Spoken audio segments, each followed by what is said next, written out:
Welcome to আৰিস study. আজি আমি নৱমমান শ্ৰেণীৰ সায়েন্সৰ চেপ্টাৰ 3 অণু আৰু পৰমাণু প্ৰশ্নাৱলী 3 পেজ নম্বৰ কিতাপৰ পেজ নম্বৰ 39 পৰা আলোচনা কৰিম। প্ৰশ্নটো হ'ল প্ৰথম প্ৰশ্নটো হ'ল সংকেত লিখা। কাৰ সংকেত? Sodium oxide. তে আমি সোডিয়াম লিখিলো, সোডিয়ামৰ সংকেতটো হ'ল Na আৰু অক্সাইড মানে অক্সিজেনৰ সংকেত হ'ল O। এতিয়া আমি কি কৰিম?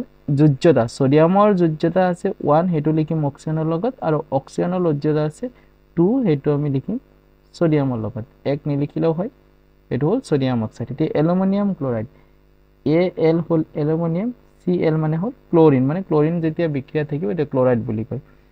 এতিয়া এলুমিনিয়ামৰ যোজ্যতা হ'ল 3, হেতু ক্লোৰিনৰ লগত বহিব, আৰু ক্লোৰিনৰ যোজ্যতা 1, এটো নিলিখিলেও হয়। সোডিয়াম সালফেট, Na মানে হ'ল সোডিয়াম, S মানে হ'ল সালফেট।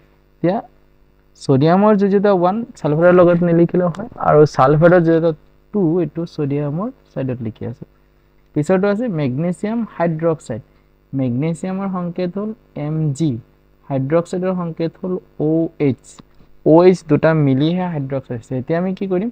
মেগনেছিয়ামৰ যোজ্যতা হ'ল 2, এটো হাইড্ৰক্সাইডৰ সাইডত লিখি দিম, আৰু হাইড্ৰক্সাইডৰ যোজ্যতা 1, এটো নিলিখিলেও হৈ যায়।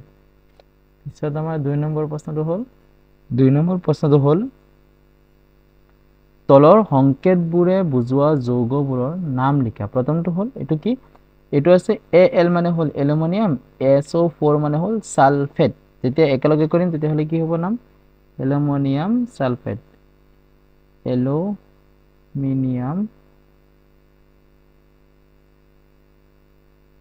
Aluminium sulphate. 2 নম্বৰ প্ৰশ্ন, Ca মানে হ'ল ক্যালসিয়াম, Cl মানে হ'ল ক্লোরিন। যেতিয়া ক্যালসিয়াম বিক্রিয়া, যেহেতু ক্লোরিনটো বিক্রিয়াত আছে, তেতিয়াহলে নাম হ'ব ক্যালসিয়াম ক্লোরাইড, ক্যালসিয়াম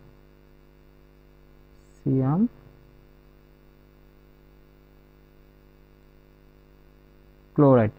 এটো হ'ল 3 নম্বৰটো হ'ল K মানে হ'ল পটাছিয়াম, SO4 মানে হ'ল সালফেট। তেতিয়াহলে আমি কি লিখিব পাৰো? একেলগ কৰি দিলে পটাছিয়াম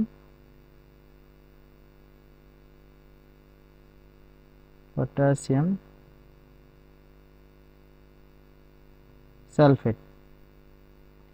4 নম্বৰটো হ'ল K মানে কি আছিল? পটাছিয়াম, NO3 মানে নাইট্ৰেট।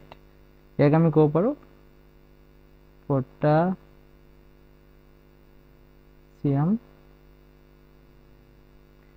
নাইট্ৰেট। 5 নম্বৰটো হ'ল Ca মানে হ'ল ক্যালসিয়াম, CO3 মানে কাৰ্বনেট। এৰ নাম কি ক'ব পাৰো? ক্যালসিয়াম কাৰ্বনেট, ক্যালসিয়াম কাৰ্বনেট হৈ গ'ল। 3 নম্বৰ প্ৰশ্নটো হ'ল ৰাসায়নিক সংকেত পদটোৰ দ্বাৰা কি বুজোৱা হৈছে? এটা ধৰাচোন এইটো এটা ৰাসায়নিক সংকেত।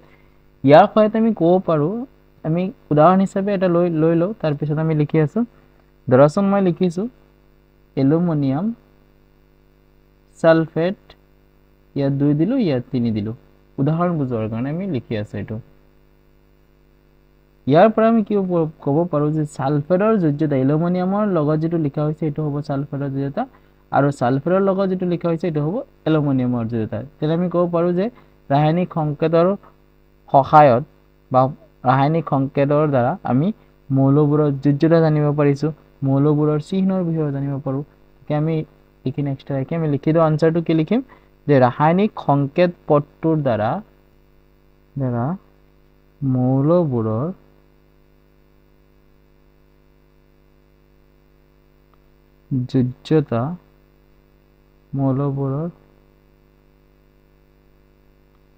যোজ্যতা, আৰু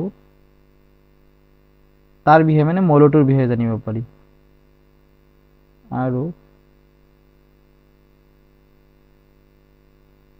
তাৰ বিষয়ে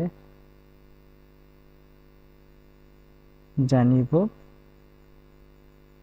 পাৰি। যোজ্যতা উল্টা পুল্টা এটাৰ যেটা আনটোৰ লগত লিখা হয়, এইকাৰণে আমি এইটো ক'ব পাৰো।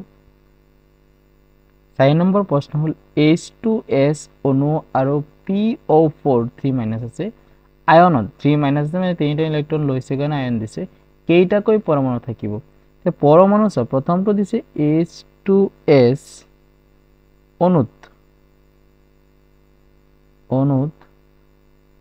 কেইটা পৰমাণু আছে হাইড্ৰোজেন আছে দুটা আৰু সালফাৰ আছে এটা টোটাল কেইটা হল তিনিটা এই তিনিটা পৰমাণু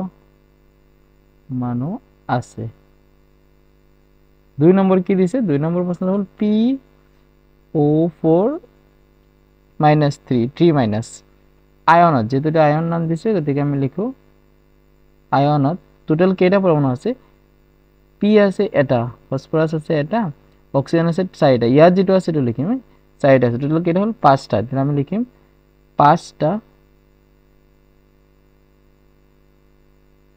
পরমাণু আছে আকৰা সকলে বুজি পাইছা সাবস্ক্ৰাইব কৰিবা চেনেলটো কমেন্ট কৰিবা আৰু এনেকুৱা ভিডিও পোৱাৰ কাৰণে সকলে কমেন্ট কৰি থাকিবা thank you keep watch my channel